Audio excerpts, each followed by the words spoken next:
Hey there, welcome to the Spring Bar. Right this way, I've got the best seat in the house.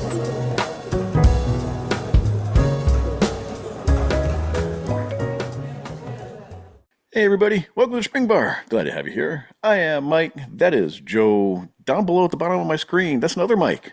Two Mikes make a right. We're joined today by Mike Compeau.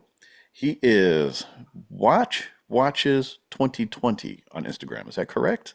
That's it. Yep. Okay. And we have you here today. We are going to be discussing a very different style of collecting. We won't get into it just yet. But gentlemen, how are we doing today? Present, accounted for.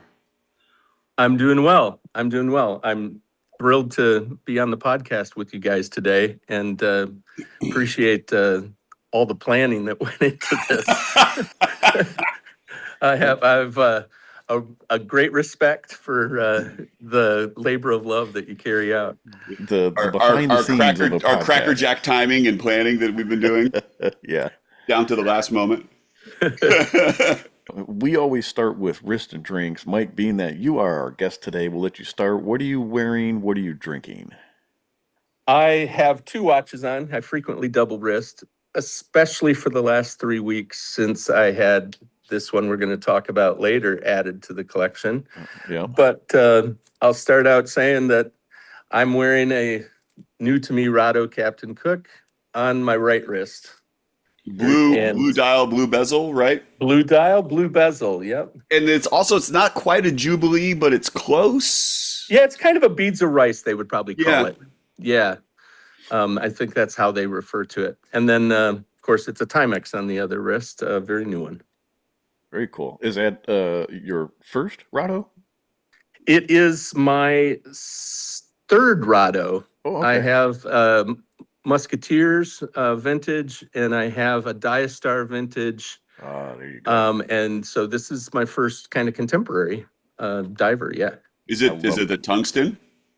It is not. This is not a carborundum case or anything. It does have a ceramic bezel, but a conventional ceramic. So there is none of that great material innovation in this Captain Cook. Yeah. Yeah, the Diastar. I'm a Diastar guy. I love the Diastars. Yeah, it's so classically Far East. Yes. It really is, yeah.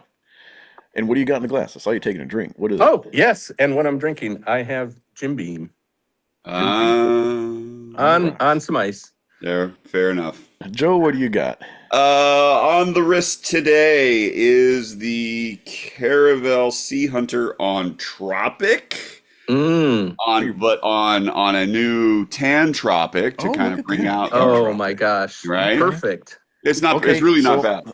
I've got a question now. I know you are not a fan of the Fotina, but being that's a beige Tropic, how does that tie in?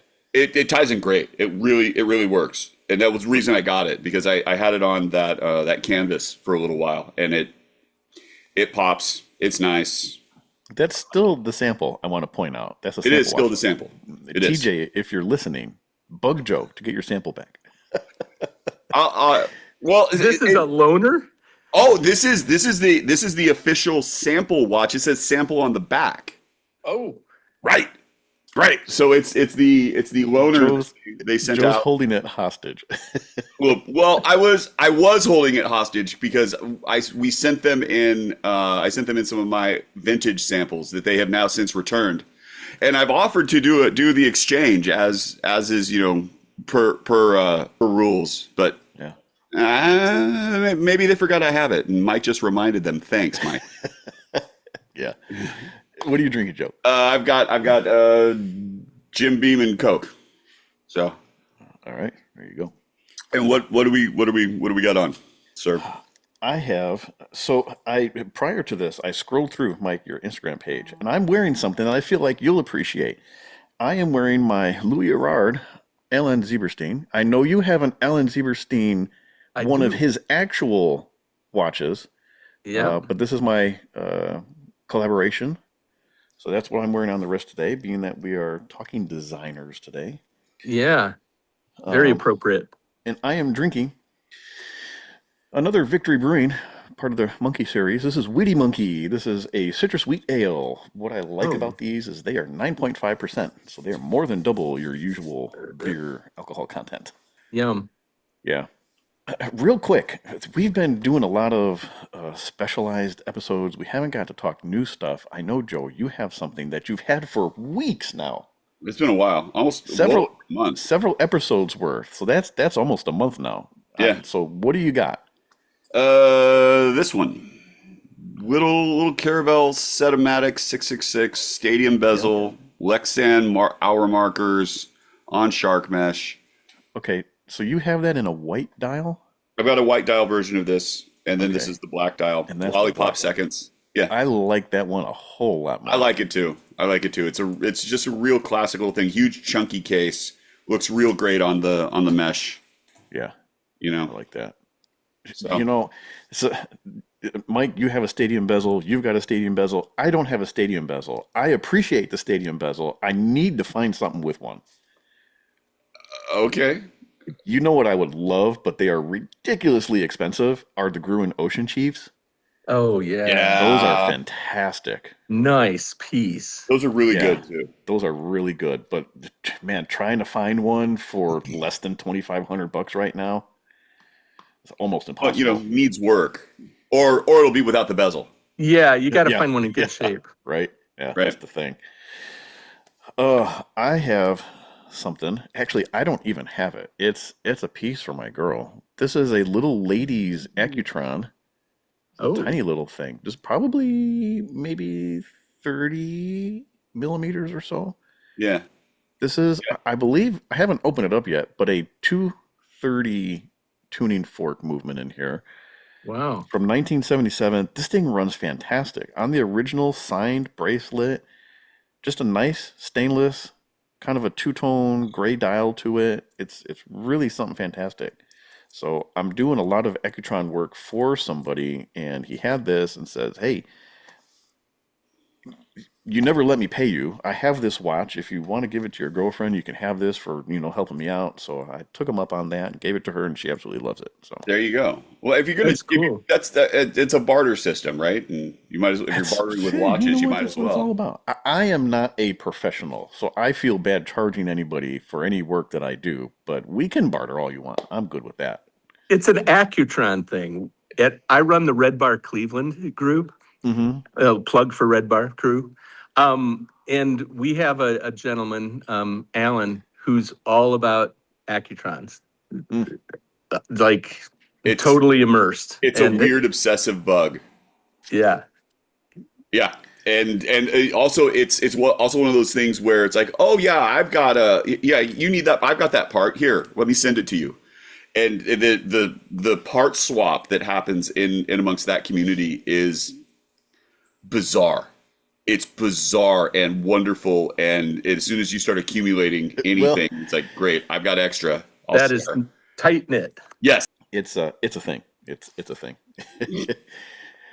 But Accutrons, they're so cool. There's just something about them, the technology behind it, the history behind it. I had a Yep. few, then I whittled them down. I only had one left, and now I think I'm back up to 6 or 7 right now again. And I don't know. That might be my latest thing, Joe, is getting into some more Accutrons. Another sub collection. Look at you. Yeah. Jeez. Some collection. Get out of here. Well, Mike, you are here for a reason today. Today is a little bit of a different type of discussion. We're not talking watch collecting of a style, of a brand, of a particular category. We're talking about collecting a designer. And I would say majority of your collection revolves around one particular designer. Um, A Go third. ahead and kind of introduce yourself, a little bit of your collecting background, and the designer that's in question. Kind of What the hell let Yeah. us know what we're talking today. Yeah. Well, Mike Compeau, I started collecting. I think I marked the official day that I started collecting was when I was a senior in college and was in Bern, Switzerland, using a Eurail pass during my January term off from being in London on university. And I bought 3 Swatch at one time at the Swatch Done. store in Yep. December of 1985. So that's the timeline. Now, first being interested in watches at all, that traces back to probably when I was 7 years old, when my dad and I finished a walk in the woods and we were hot and sweaty, and he took his watch off with his expansion bracelet, and he handed it to me to look at because I was expressing interest. And it was a Weiler, also known now as Weiler Vetta in their resuscitation. And he had a sales sample type version with a clear crystal caseback on his Ooh. 1953 Weiler. That's interesting. And seeing that, the gears and the cogs and the beating heart of the spring balance, and that just captivated me. A window and to a whole new world. yeah, and that's when I remember asking my dad, who was a physics teacher, who invented time? Oh, wow. And so we got into a very philosophical conversation, and my dad being the teacher, he spent, the time we needed. So we were just sitting there on this dirt bank at the edge of the woods, looking at his watch and talking about time. So it dates back to then with my fascination, but my real collecting started in the mid 80s. Very cool. So you've gotten to where you are today. You have this love affair with a designer. Who's the designer? The designer is Giorgio Galli, who is now the creative director for Timex Group. Mm-hmm. Galli, I've written a couple articles on Galli and Timex and Nautica that are available on the calibratedwrist.com site. And interviewed him on a video call a few years ago that lasted about an hour and 15 minutes. Yep. Okay.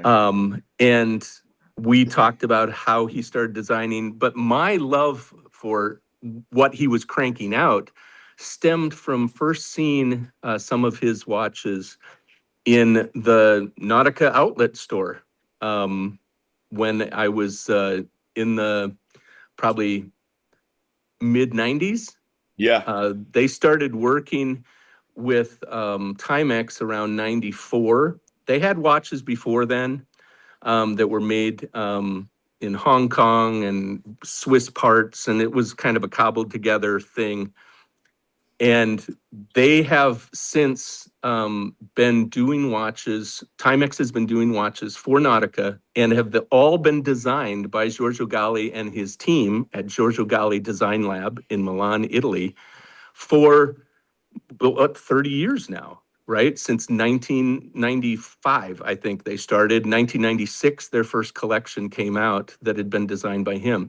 And you see on the screen some of the variety of pieces that had been launched out from them, all of them with a distinct brand feel.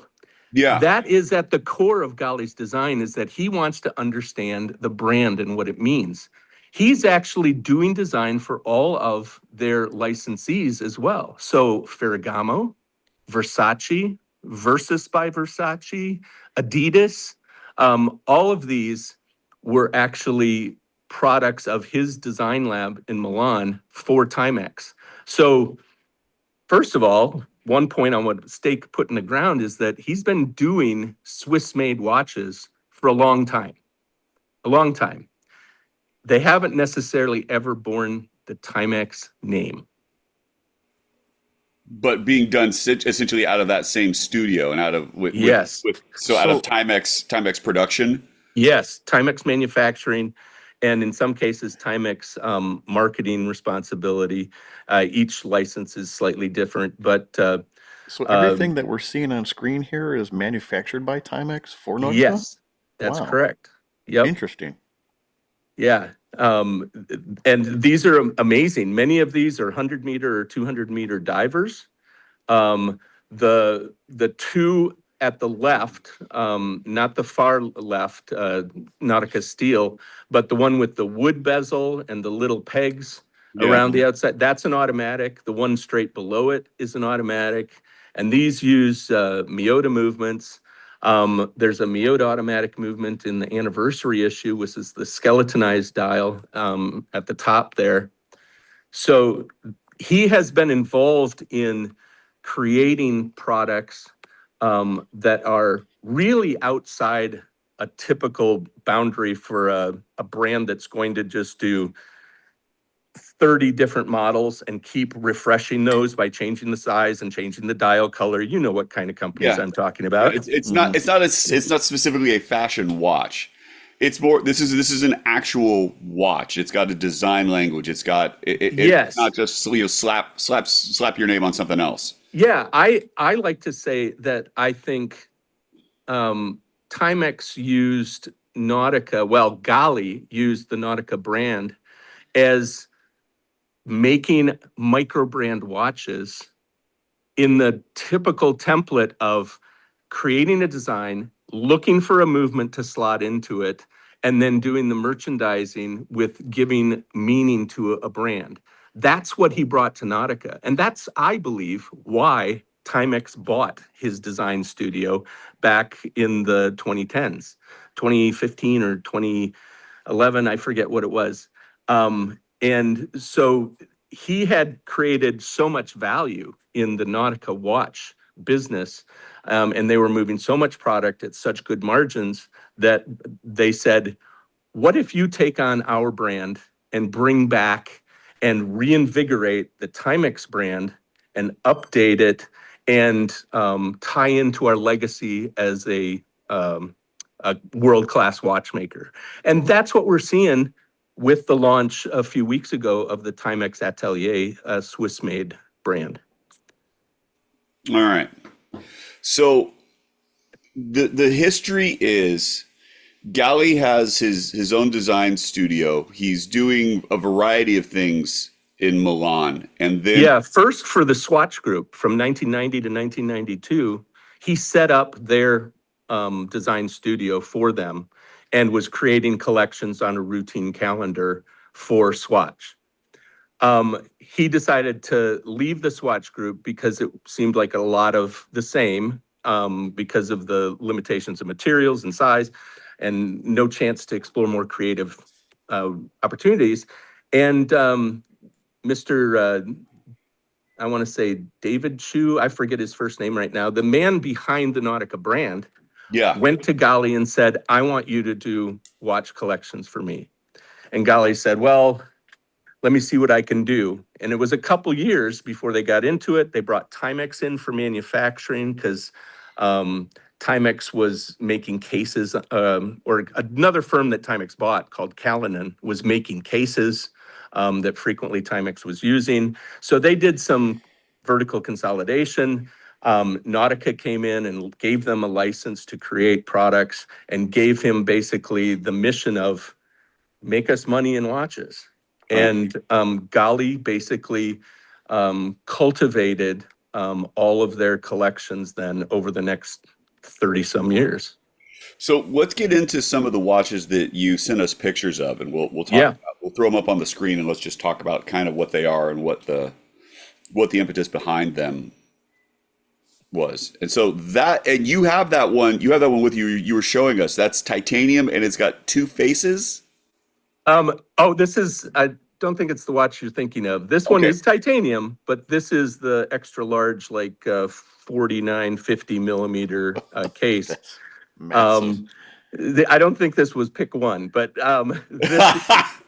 this is definitely one of the most creative pieces that I've seen them create, right?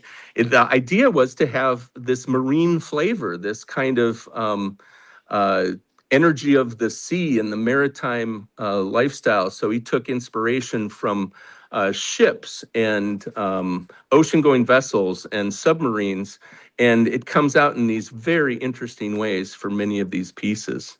You can go to another picture to help illustrate. That's a very portal design, but that has to be a right-hand only wear with that crown.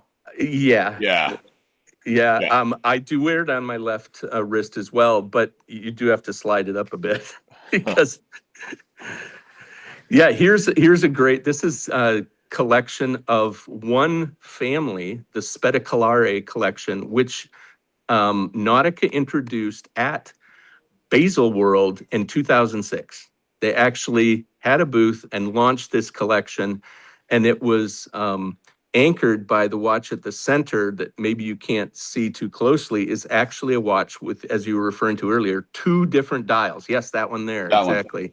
So that is a titanium cased watch that has a GMT in the second face, has its own date. So you have 2 time zones on that second one with all the perlage on the outside. And then that top face has a chronograph as well as a time and a date. So you've got 2 dates, 3 time zones, chronograph and GMT, you know, so it's a pretty incredible piece. So it slides. It it pivots. flips open. Oh, Yeah, I if thought you that wanna was show the 2 camera. totally different watches. I have one right here. Yeah. So this is that watch, and it Oh. basically opens up to reveal the dial underneath. That's something else, crazy. man. That's And that is hold all up. Yeah, I was just titanium. gonna say, what's that thickness got to be, It man? is just shy of an inch. Joe, that might give you Invicta a run for its money. That is a door jam knocker right oh there. God, yes. That's interesting. That's really cool. So that's a retrograde time zone. Yes. Wow. Yep. And they use both of those dials in releases. You can see the white one just to the right of it there. That's got the same dial as the bottom dial of the black one. That retrograde. Yeah. But that's in a simple single, watch. And then the other top was also used in the chronographs you can see littered around there. And then lower left in gold, you'll see that has used the bottom kind of perlage thing with a faux pivot point as its own watch as well. Yeah. Adding Well, a coin edge If bezel. you've got the case, you might as well. Yeah, so it's a fascinating family, and even I've got a salmon dial, 37 millimeter, which I wear, which has a real vintage feel to it too, which is not shown on the screen there, but this is a great one, also that has some real Cartier Pasha feel to it. Yeah. Yeah, it does. Okay. So what are we talking about next? The next pic I hope we're going to pull up is the picture with the metal injection molding. Oh, no, this is another portal design, another example of that maritime influence, right? When that was, if you're talking from a design language, that's Genta, that's a bunch of others, because in the 70s stuff and the designers were really looking at porthole and Hublot and all the things that go with that. Yeah, but then with a name like Nautica, you're kind of stuck. Right. So this one looks like it's a hinged portal with, anchors at the right side, right? And that same case shape has been used on a bunch of different models over time, including on that special anniversary skeletonized version that what you saw in the opening pic with the 8 watches. So now, there we go. This is the very first Nautica design where Galli actually innovated by manufacturing process. There are sloped sides on that chronograph, and it actually is metal injection molded. And so if you look at it from the side, you can see that it is, sloped down about 3 millimeters or so on each side. Yeah. And it's a beautiful watch in its own right. And that was one of the first ones I ran across where I was like, well, this is interesting. This is new. This is different.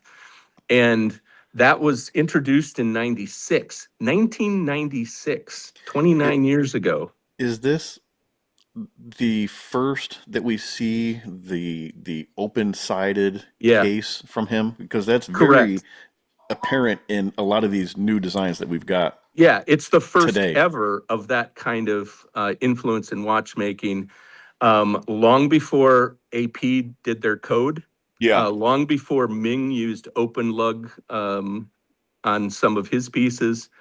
So this is part of his kind of innovative design language that has carried through from time to time over various pieces in various collections. He's used it in Versace. He's used it in Ferragamo. He's used it in Nautica. We've never seen it in Timex until 2019.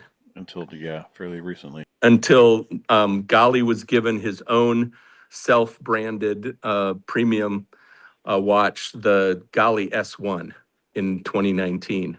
Yeah. And then in 2020, we moved from 41 millimeter to 38 millimeter, or 40 millimeter to 38 millimeter.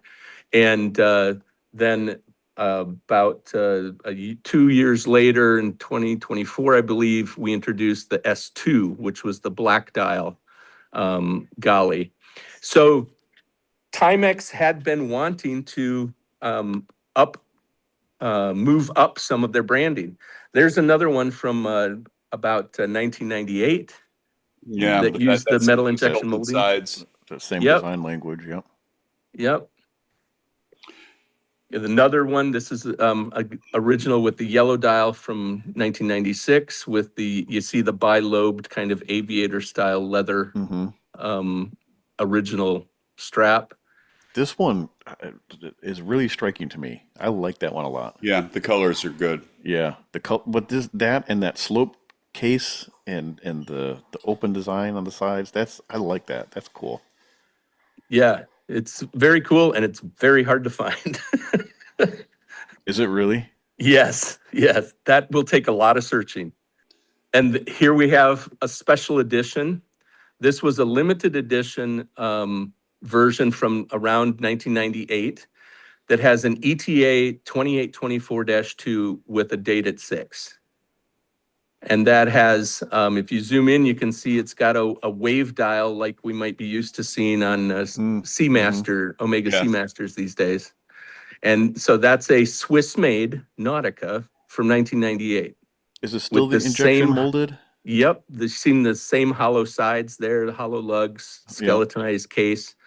And the whole idea was to make the case lighter, and also it had manufacturing advantages because then you can have a barrel that holds the movement that is distinct from the case with the lugs.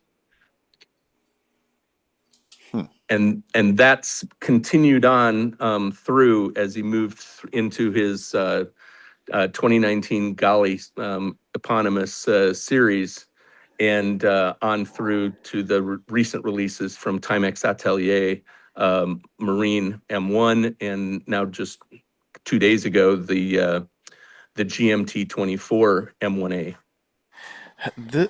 So I've got to be honest with you. I've never really given much thought or looked at Nautica, but these are legitimate Swiss watches. Oh, and they're fantastic too. Like it's a very distinct design language. It's like even the font choice, the numeral choice, everything about them, they're incredibly well designed. Yeah, that's why I had a passion. And the amazing thing is that I have picked up around 100 of them and typically spend no more than $75 for each one. That's on the secondary crazy. market. Wow, that is something else. So this piece that you had on the screen, the limited edition, it was what, $399 of 500. That one there, I think I paid $63 for. Really? With the ETA movement. Yeah. Wow. That's cool. What size is that? What's the diameter of that?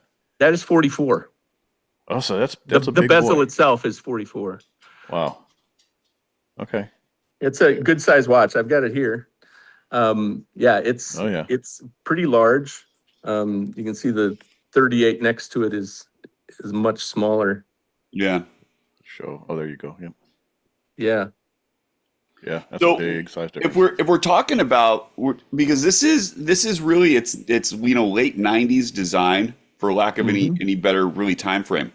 Yeah. Some of those watches are still really, really large, and that's not when we were getting into the saucer size stuff, right? And there's a reason for that. There we The go. reason is that the design studio was in Milan, and the primary market for Milan or for Nautica was Southeast Asia, the way it seems. Indonesia, Australia, what have you, and Europe, and the Middle East. And I think I looked up once, there were something like 240 Nautica watch retail locations in Italy alone. 240 boutiques that sold Nautica. Jeez. That's unimaginable to an American, where Yeah. you can't count on Nautica being at your Macy's anymore. They largely pulled out of the United States. That's why it's so hard for me to find many of these models, even pre-owned, is because they weren't sold here Yeah. originally. Yeah. Isn't that So, interesting? and Galli himself told me that he would come up with a design, and the sales reps that he would, be previewing designs to would say, "Well, can you make it bigger?" So before we go on to the next image, the interview that you did with him, is that available somewhere for people to watch? No, the actual interview itself, I don't know if I recorded the video part, but I did capture the transcript. So I had the entire transcript to work from when I was writing my article, and so I was Okay, so able this to. was an article-based interview. Yes, it was intended to be print as opposed to Mike Does Galli podcast. Yeah, Gotcha.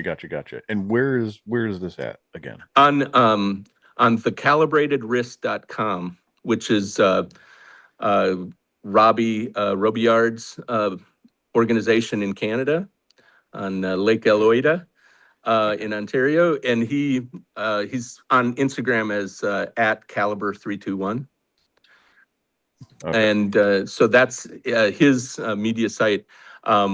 He did me the favor of giving an outlet to my desire to write about this. And I had interviewed Galli at the time that he had come out with the S2. And so this was, I think, 2022. So the S2 had come out, and I wanted to talk to him about the evolution, how Timex played into the brand usage. And he told me flat out, Nautica was his experimental lab for watch design. He got to run and play in that sandbox with very little control or limiting factors. So he threw all kinds of things against the wall for Nautica. And he was putting in Japanese movements, lots of movements from Miyota. Also, some Seiko Epson movements were used, and then obviously the occasional Swiss as well. So his skunk works, really. Yes. Yeah. Huh. And so that's where this design language we see in the new Timex Atelier pieces that we've talked about but haven't shown you yet, it has come from. And we're going to go through a couple more of your examples here so we can get into that Timex conversation. Yeah, this is cool. This is a 47 millimeter diameter family. I found that it was available in steel with the cute little rivets, faux rivets, and a gold with rose gold markers, and a copperish colored dial in the background. And then this very interesting one with like mahogany with the little rivets.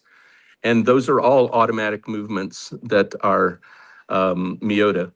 This is the Galli S2 or S1. Okay. S1. This is the S1 in 38 millimeter. I didn't pick up any of the 41 millimeter ones, partly because they were mineral crystal instead of sapphire. The 38 series went smaller. I liked the size better. And then they came out with sapphire crystals on these. So this was a limited edition of 500 in gold PVD.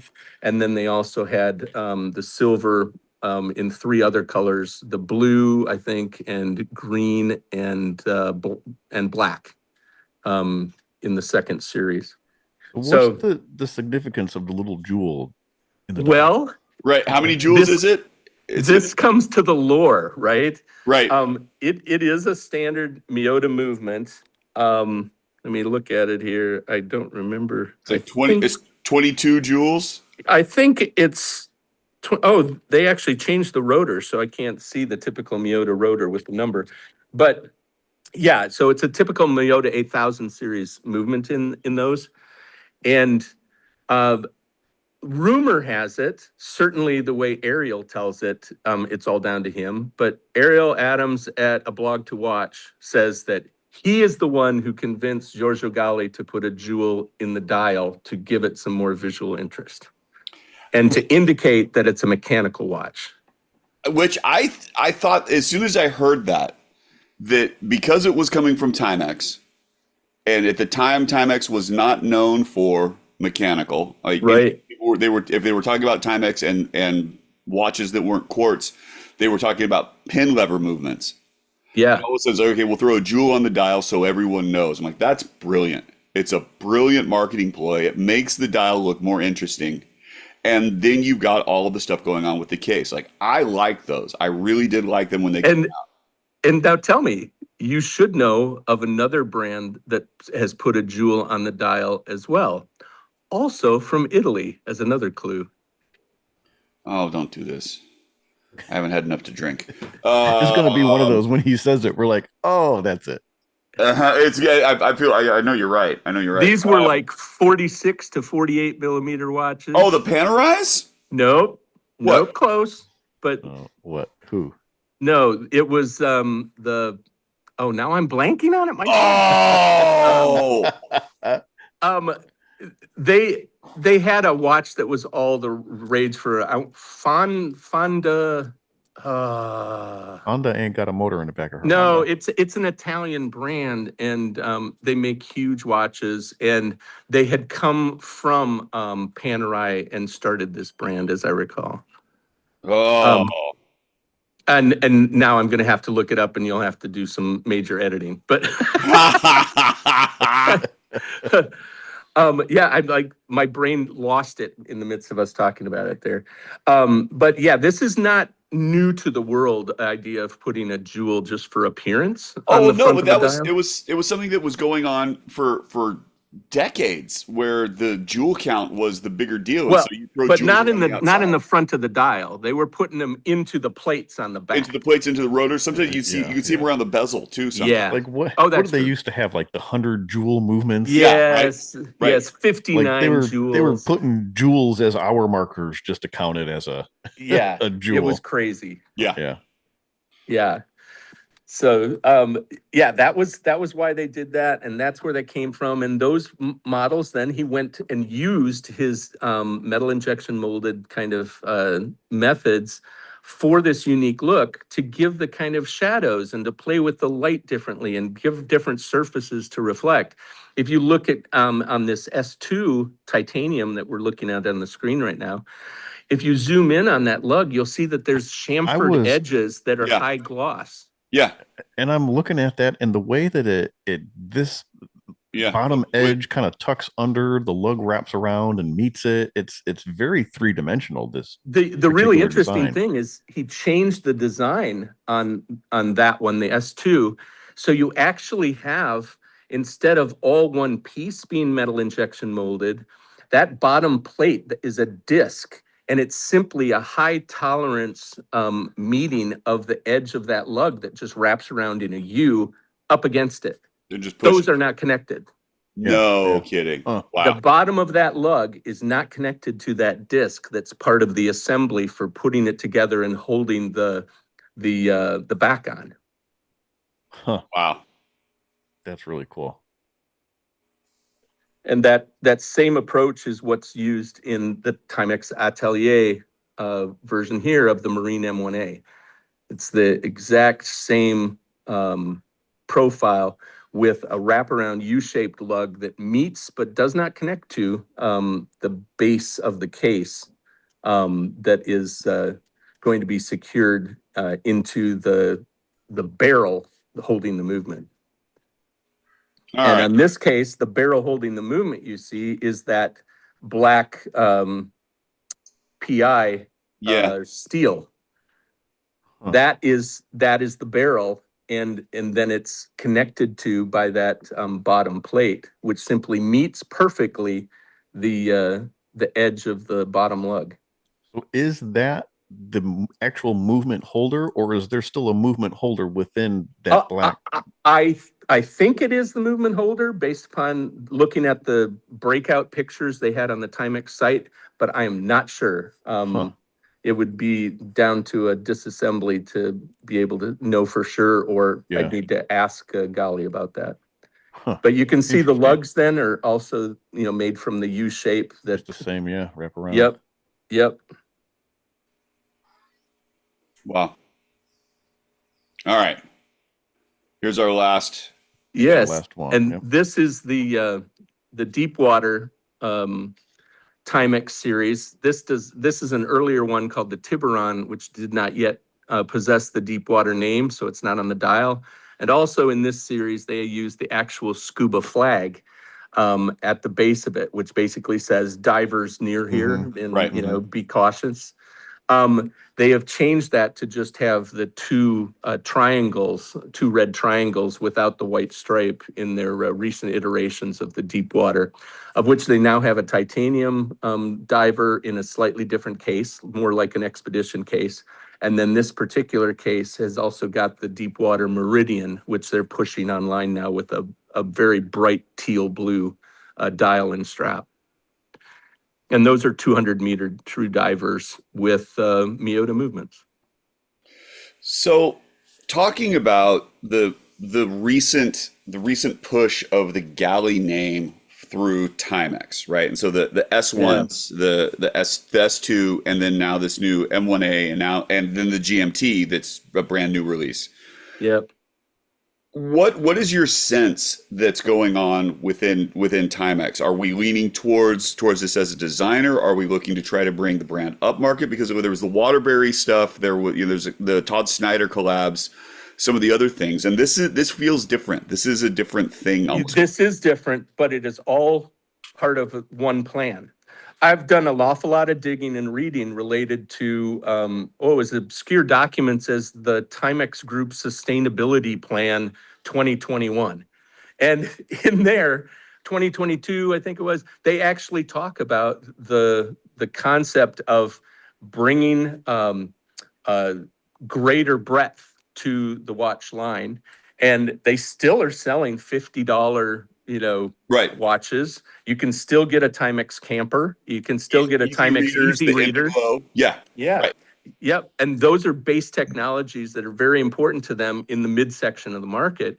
But you've seen them very deliberately with many of these retro futurist issues move up market, move from a pricing of $170 to $265, for example. Right. One of the pieces that I picked up recently and fell in love with was a Waterbury series. This is looks a little El Primero-ish, right? With right. the three different register. subdials. Yeah. And they first introduced this about 2 years ago with a bright orange and a teal and another color dial. And then they've expanded it now to this a little bit more serious, you might say, offering. And you can get this with a steel bezel or a black bezel like a Speedmaster, right? Right. And these are now selling for $335 MSRP, where they start. They're moving Waterbury up. They're moving heritage retro things up.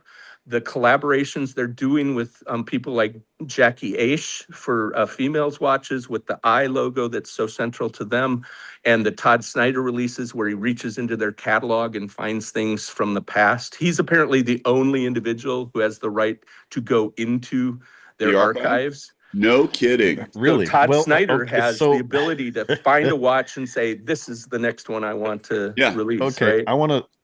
I'm glad you said that, because I have one up here that I like a lot of the Todd Snyder collabs. This one I'm actually quite upset about. This is the Dylan. Oh yeah, I have a Dylan in gold with the green dial. So I love this watch. However, this is such a missed opportunity for Caravel, because we've seen this case time and time again. Yep. The same style hands, same numerals, right? This is a Caravel companion all day long. Yes, it is. Right. Absolutely. Right. And that was the era, right?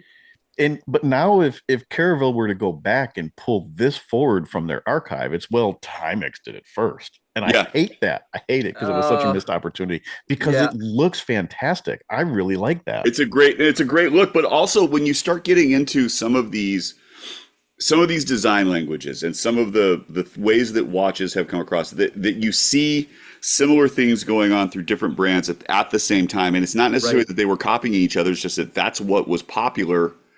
And okay, we're going to use a J numeral, we're going to use an open this, we're going to use it and simple. Like fluted bezels. Right, almost the same sort of thing. But it almost is acceptable for the time. Fast forward to modern day, now Yeah. it's who does it first and who's going to one up who, and Yeah. I almost feel like now they can't visit that route. I mean, they could, but it would be, second to Timex, and I really don't like that. But I really like that watch. It's a great watch. No, it's a great Yeah. design. It's great. It's beautiful. Don't listen. Anybody from Boulevard, if you're listening to this right now, close your ears. I might have to go get one of those. I like it. I like it. Well, it's also something that's always fascinating to think about because we talk about heritage brands and you talk about brands that have a history and brands that go back 100 years. Yeah. And you talk about heritage American brands too. And so, Benares, Elgin, Waltham, Illinois, Boulevard. Yep. Timex is in that conversation, and Timex should absolutely be in that conversation. And so it's fascinating to me that Timex has seemed to have really taken a strong, hard look and are taking. There's a plan. There's a distinct plan. There's a plan. There is a plan, and the Atelier is at the top of that plan. Right. And so talk about and keep in mind, like I said earlier, Galli's been designing watches in the $1,300 to $2,500 price range for Versace for ages that are Swiss made, that are using things like Solita movements. But the thing that's funny when you start talking about Versace, particularly as a design, that fits into the fashion watch. Oh, sure. Right. Just like Cartier, right? Well, just like Cartier, but the thing that's so strange, right? Because when you start looking at, Hermes has just made a huge step up. Yep. Cartier has started to make that same sort of step and have been doing it forever. When it comes to fashion watches, making the step up into watchmaking, Cartier has been doing it the longest and probably doing it the best. Yes. And so you have other brands that are really starting to make those leaps. Van Cleef and Arpels has been doing a great job in that category as well, because they are I think they're way above. Yeah, but that came in at the top, right? It's almost like when you're jumping from this idea of jewelry brand going into the watchmaker brand. Tiffany started doing some movements. Same thing with Van Cleef was doing the same thing, but Bulgari. Oh yes, right. Yeah. Good example. And now they're leading in innovation. Exactly, with their right. Octo series. All of those patents that they have and the thinnest watches and world records and that sort of stuff. So you see these people that are making these sorts of steps. Versace, not known for design, even though Galli is doing the design, because it's sort of the same thing as Nautica. It's under the radar. You kind of have to. It's probably even more under the radar because it's designed to be niche to those who are attracted to the Versace brand. That's why they make so much use of the Medusa? Medusa head, right? Yeah, which is all over their watches. Heck, it's on the edge of my glasses. I was just gonna say the Versace's. Yeah. So that has been part of what had to be embodied by the brand. And like I was talking about earlier, Galli told me the most challenging thing about designing a watch is not designing the watch at all. It's understanding the brand that you're designing the watch and its siblings and its future for, because you want to make sure that you are embodying that brand emotion and its aura within the watch. That's why they talked about the Galli S1 as being the most Timex ever, right? That was the way they talked about it. And because it was a simple watch with lined markers and simply done well with very nice finishing and was, a $500 Timex, which people went, what are you doing? Right? $500 Timex. And now we've seen a $2,000 Timex. Now We've we're seen really a into it. $1,000. We've seen a $1,450 Timex GMT from Atelier.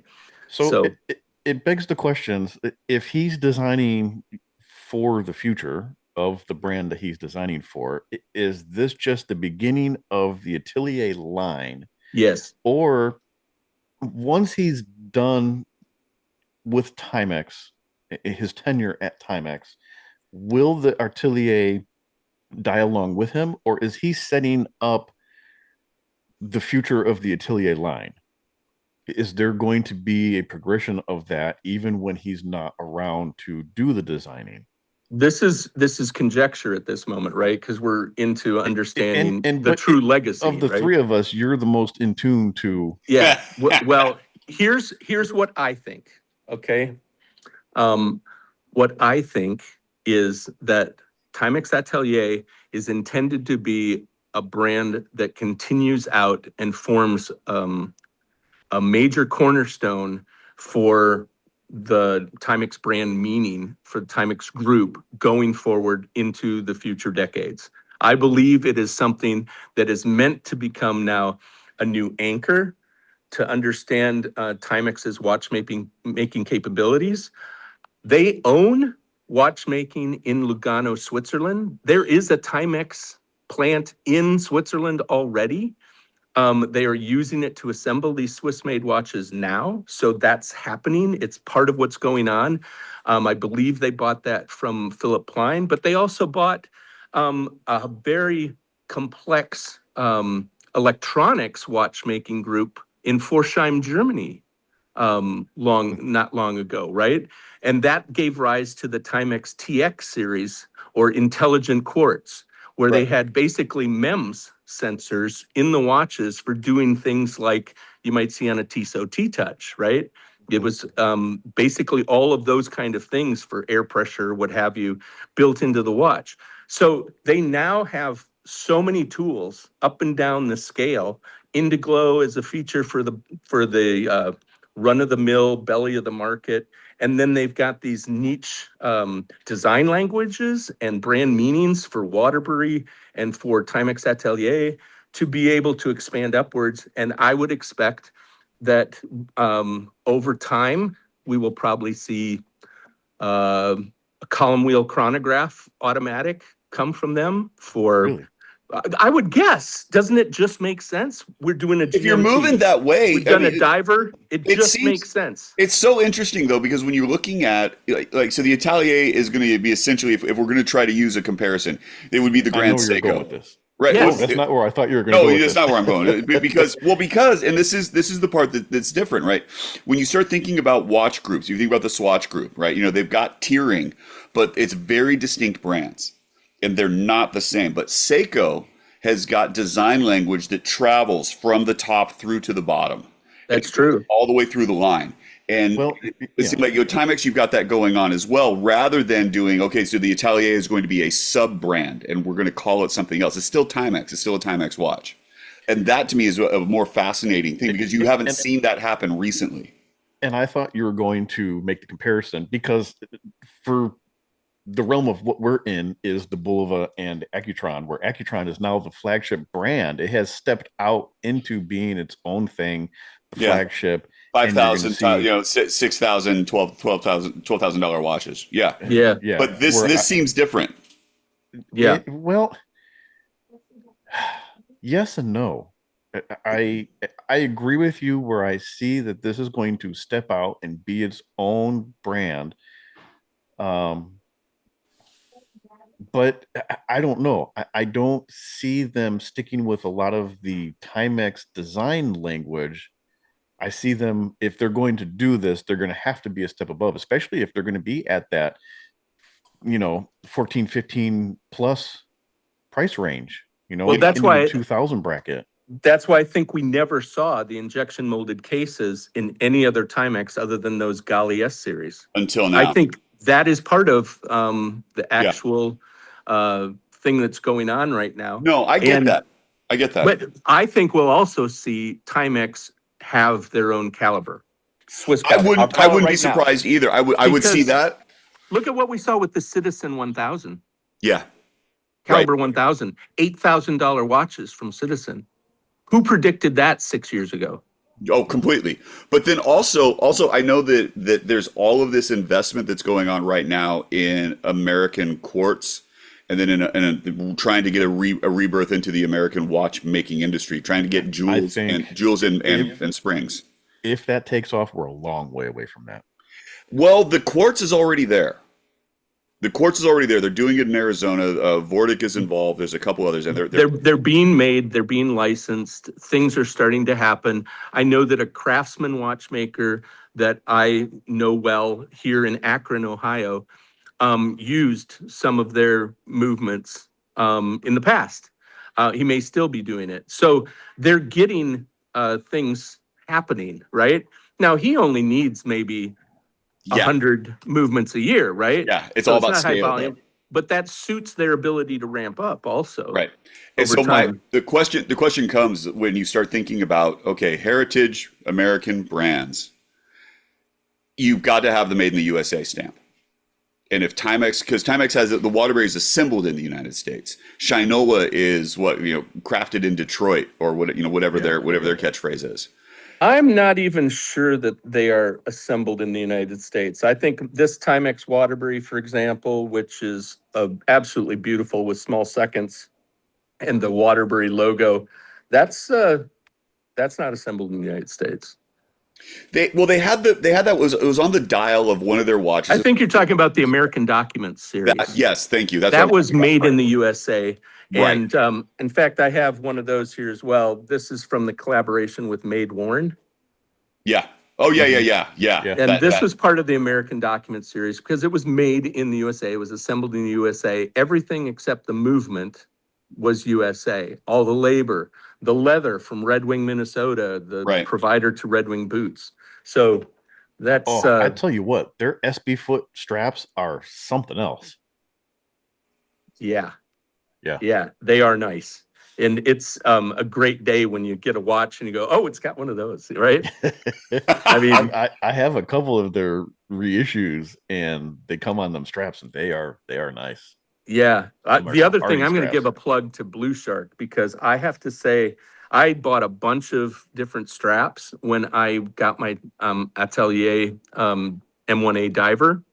And like from the rubber to the Cordura, nylon, whatever.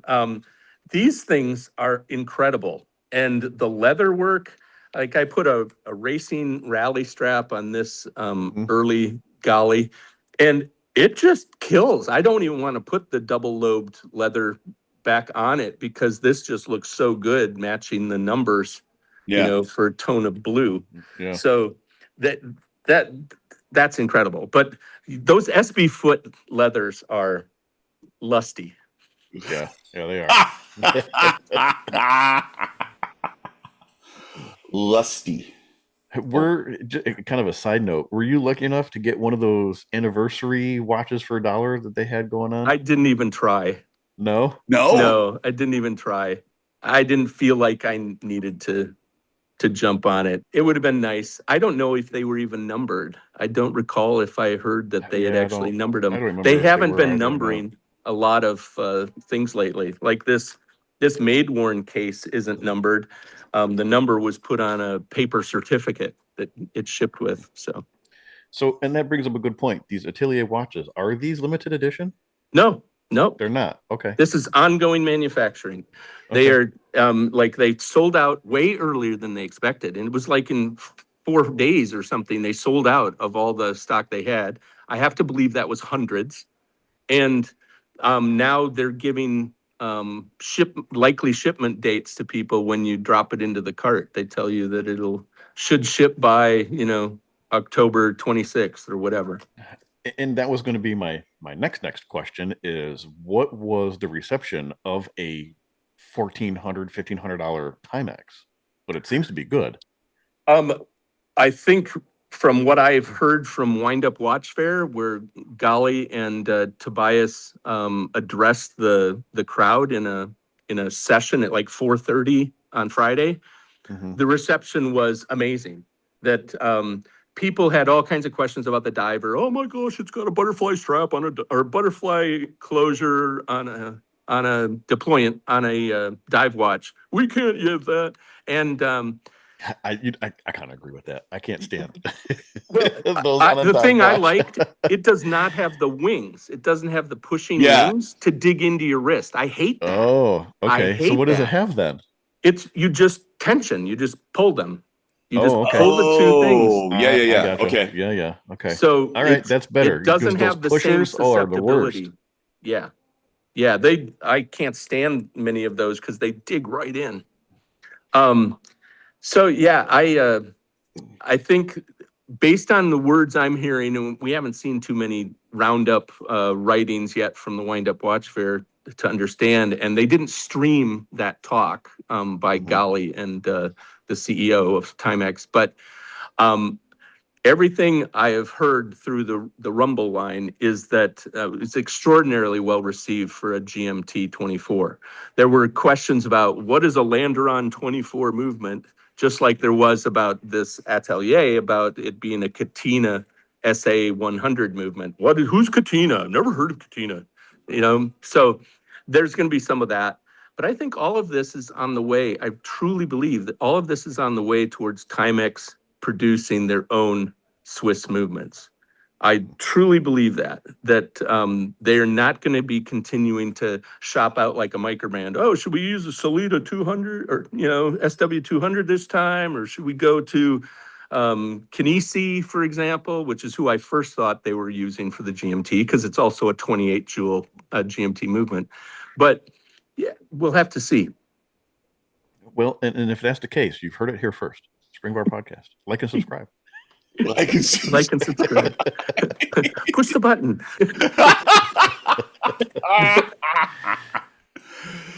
Oh, this has been fascinating. This is exactly what I was hoping.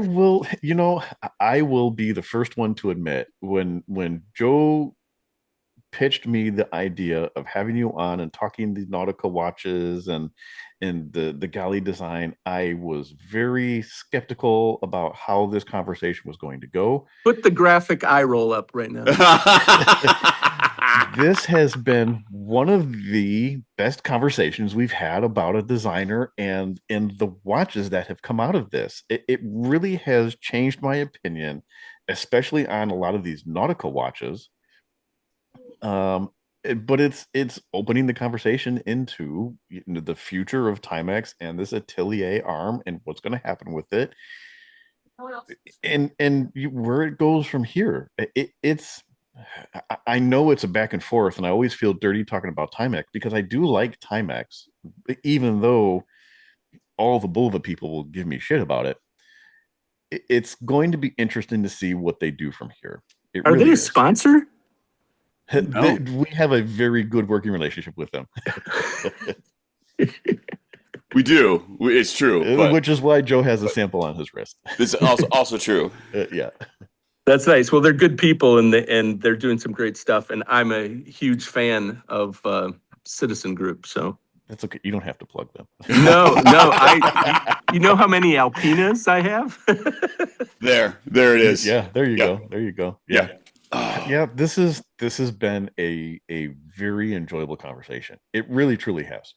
I've enjoyed it tremendously. But then, put me in a room with a couple guys to talk about watches, and I'll go on forever. Right. You And have to then say, Mike, shut you throw up. some drinks into it on top of it, and man, we're just on a roll. So, give us your Red Bar plug. Oh yeah, well, Cleveland Red Bar. I would love. Every time I sell a watch on Facebook Marketplace, which is where I sell because I don't have to pay for crap there. I get to meet somebody in person and do a handoff, and I always invite them to the Cleveland Red Bar group. It's a great group of guys that are passionate, no watch snobs present. And we have one gentleman who is all about pulsars and brought like 12 pulsars to a meeting a few months ago. And we have a couple guys that have their Seikos and their Rolex Explorers, and they come and they get to sit and talk and look at other pieces that might be on their horizon. And it's not about selling. That's one of the things I like. It's about talking. It's about learning. Local watchmaker here in Cleveland, Philip and Company. Philip Lazovic actually comes, and he likes coming because he gets to learn from other people. He has his own line of watches, Swiss-made watches that he designs and sells, but he likes coming to the Red Bar meetings to talk to other people and to see other influences and ideas as well. And that's where Red Bar really shines. It's always a about bunch the of meetup. community. It's an instant community, and if you can get away from, because I've been to a variety of different meetups, and if you can get away from the guys that want to flex. Yep. Well, and you like some of the Red Bar meetings are not that way. The OC Chrono group that I'm involved with is definitely not that way. And it's like you have the guy that shows up with the Pulsars, you have the guy that shows up with all of the calculator watches, and the Seiko mod guy that shows up, and that's the one that wins out, right? That guy's our hero. We have Always. Jose Santiago, who works at an Omega AD in town, and he does Seiko mods. And he comes and we look at all of the things he's done, and he's a hero. And when he completely. makes his own dial, we're all going, what? Right. So it's like, okay, so the Patek gets left on the side, and everybody's looking at the Seiko instead. I love that. That's always my favorite part. All right. Well, how do we get in touch? We make up the Spring Bar Podcast. You can find us on Instagram at the Spring Bar Podcast. You can email us to springbarpodcast@gmail.com. On a personal level, I am 120 clicks, all spelled out, one long word, 120 clicks. Joe. Watch Taylor Youth, EUPH, all one word. Mike. And I'm Mike Compeau, and I can be found on Instagram at WatchWatches2020. Fantastic. Well, that's it. Until next time, when we have a conversation about a brand and a designer that totally surprises me. Cheers. Cheers.